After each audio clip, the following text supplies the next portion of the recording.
I'm Christine, a 41-year-old homemaker. My husband, Mark, and I first crossed paths at work, eventually tying the knot after 5 years. Our joy was complete with the arrival of our son, Jake, now an adorable 5-year-old. While I'd love to spend every moment with him, our financial constraints necessitate my working and leaving Jake at a daycare center. Jake, being understanding, often makes simple requests, like wanting an omelette tomorrow.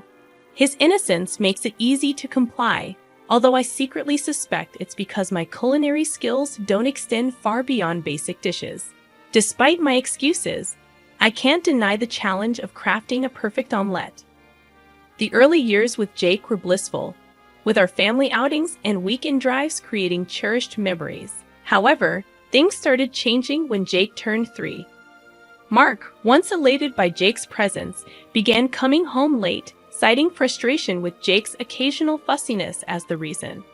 Mark's late arrivals became more frequent, often extending into the early morning hours. His excuses seemed flimsy, and the scent of sweet perfume on his suit raised suspicions. Though bothered, I chose to ignore it, prioritizing Mark's role as a decent father when Jake was at his best. Fast forward 2 years, and Jake has grown into a lively 5-year-old. His vitality contrasts sharply with Mark's deteriorating attitude. Mark's impatience surfaces even for trivial matters, like a spilled cup of tea. Attempts to address Jake's behavior result in Mark snapping and refusing to engage with him.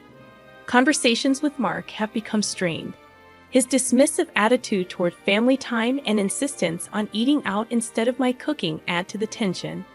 Suggestions for outings on his days off are met with resistance, as Mark prioritizes rest over quality time together. It's disheartening to witness Mark's persistent irritability, seemingly stuck in a perpetual fussy face. Despite my attempts to bridge the communication gap, our exchanges have devolved into arguments, leaving me to wonder if Mark will ever outgrow this phase at 40 years old. I once confronted him about his perpetual anger, asking why he was always so furious. As expected, he responded with his usual ire, claiming, "It's because you're useless, obviously. You're passing that on to Jake. I wish he turned out more like me." It was a hurtful statement, insinuating that all of Jake's positive traits were inherited from him, while any negative qualities came from me. I found it hard to believe his audacity. My frustration with Mark escalated, with his words and actions causing me considerable emotional pain. Thoughts of divorce crossed my mind, as he seemed one step away from ending our marriage due to his behavior and lack of respect for our family. Despite it all, I stayed, holding on to the love I still had for my husband. Even though Jake was scared of Mark, he clung to a semblance of affection for his father.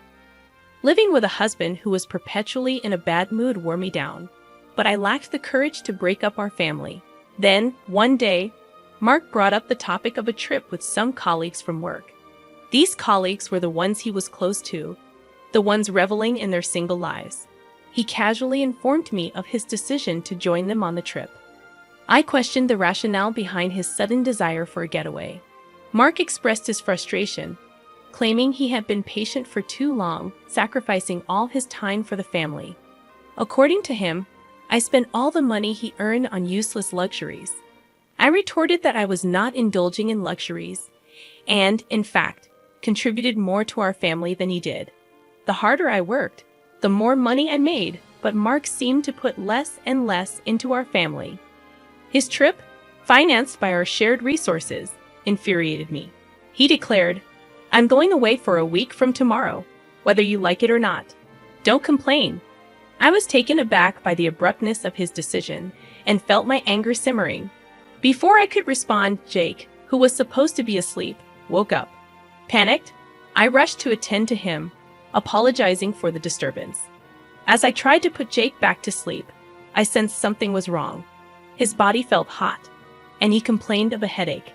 In an instant, his eyes rolled up, and he collapsed. Frantically, I called for an ambulance. Mark, who I assumed would accompany us, refused to come along. Despite my frustration, I had no choice but to board the ambulance alone. Thankfully, the test results indicated a non-serious illness. but Jake was admitted for further tests.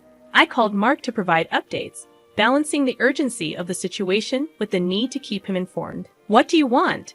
I could sense his extreme annoyance, but with no time to worry about it.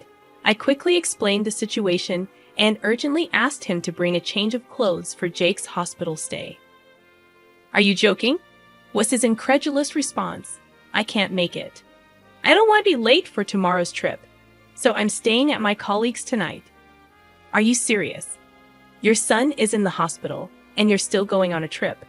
I exclaimed, hoping for some understanding. "Of course I am. She doesn't need me there for a simple checkup. Jake is suffering from a high fever, so there's nothing I can do," he callously replied. "Yes, there is. I asked you to." Before I could finish, he abruptly hung up.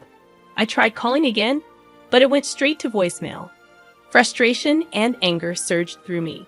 I didn't have his colleague's phone number to reach out for assistance.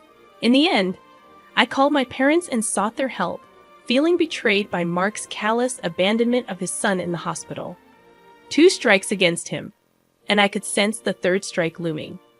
3 days later, Jake's tests were over, and he was back to his usual energetic self. The results showed no problems, and he would be discharged from the hospital the next day. Planning to buy some pudding for him, I picked up my phone to check messages, and that's when it happened. It vibrated with an incoming call from a former colleague, Cindy. "Christine, where are you?" Cindy's voice sounded panicked. "I'm at the hospital." "Never mind that. It's an emergency," I replied, thinking it was related to Jake. "Apparently, your husband died in an accident." I couldn't comprehend her words. "What? This is a joke, right?" But her voice on the other end persisted. In a panic, I ran out. The shocking fact that my husband had passed away was hard to grasp. My colleague continued with more unsettling details. Mark was on a trip alone with a woman, and she had driven into oncoming traffic, colliding with a tree. There had to be a misunderstanding. Mark was supposed to be with his male colleagues. The thought that he could have been killed in a car accident with a woman seemed impossible. In a frenzy, I called my parents and urgently asked them to look after Jake, feeling overwhelmed by the sudden turn of events. In a state of panic, I rushed to the hospital where my husband was admitted. Amid my frantic thoughts, I couldn't help but wonder why they had called the company before reaching out to me. Nevertheless, it seemed like the situation was not a fabrication, so I hastened to verify the details. According to my former colleague, the men who were supposed to be with my husband were safe. Unsurprisingly, they were not together. Mark hadn't even bothered briefing them about his fabricated alibi. He was with another woman. 3 strikes. 3 strikes.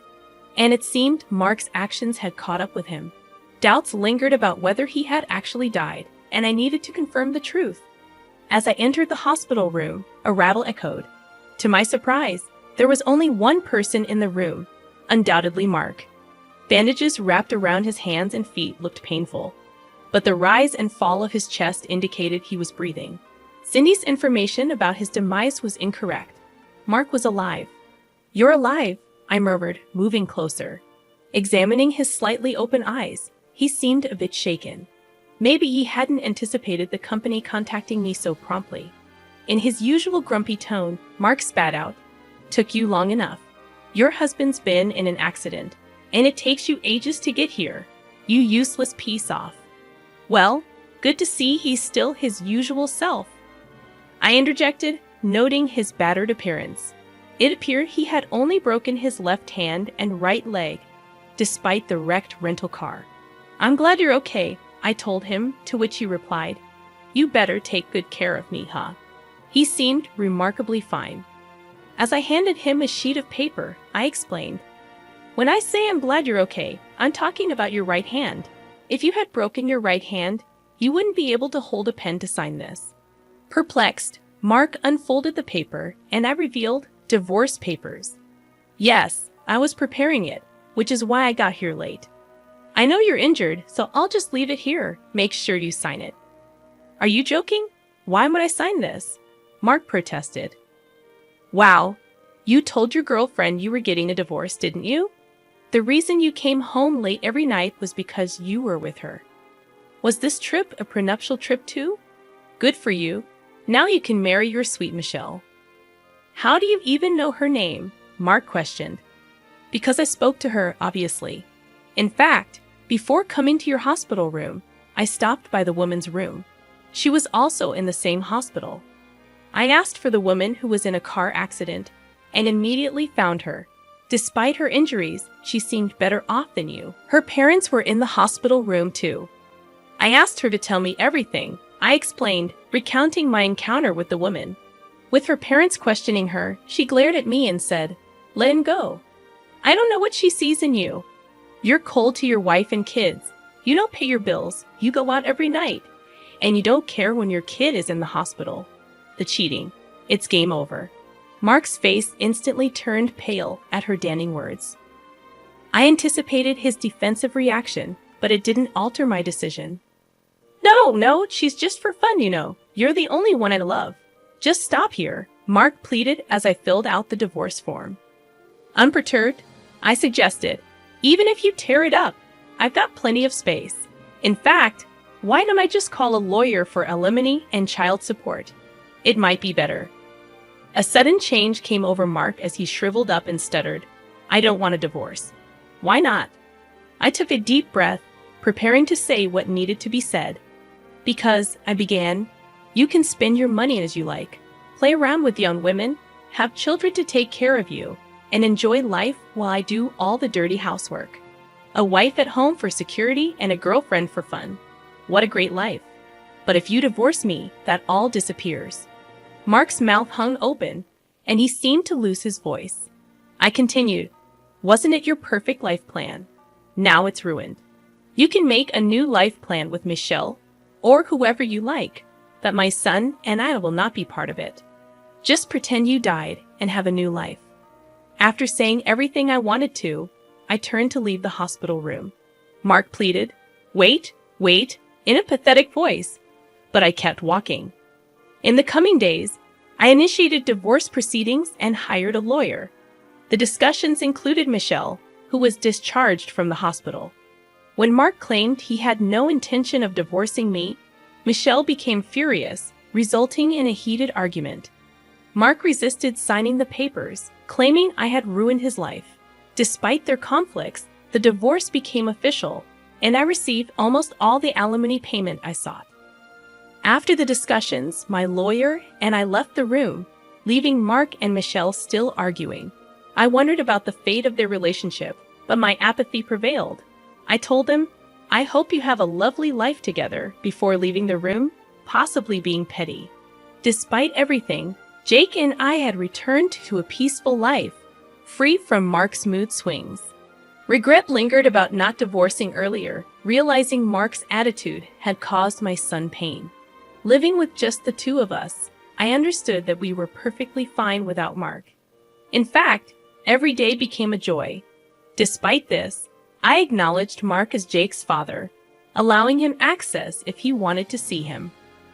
Surprisingly, Jake showed no interest.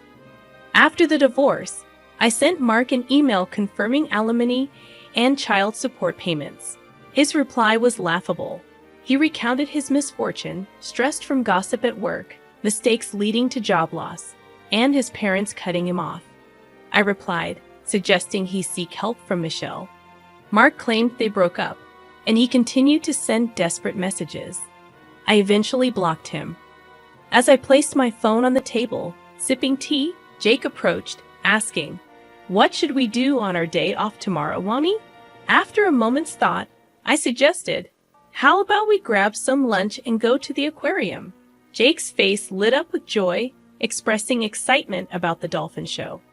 Witnessing his enthusiasm, I couldn't help but smile, feeling content with our peaceful and happy life.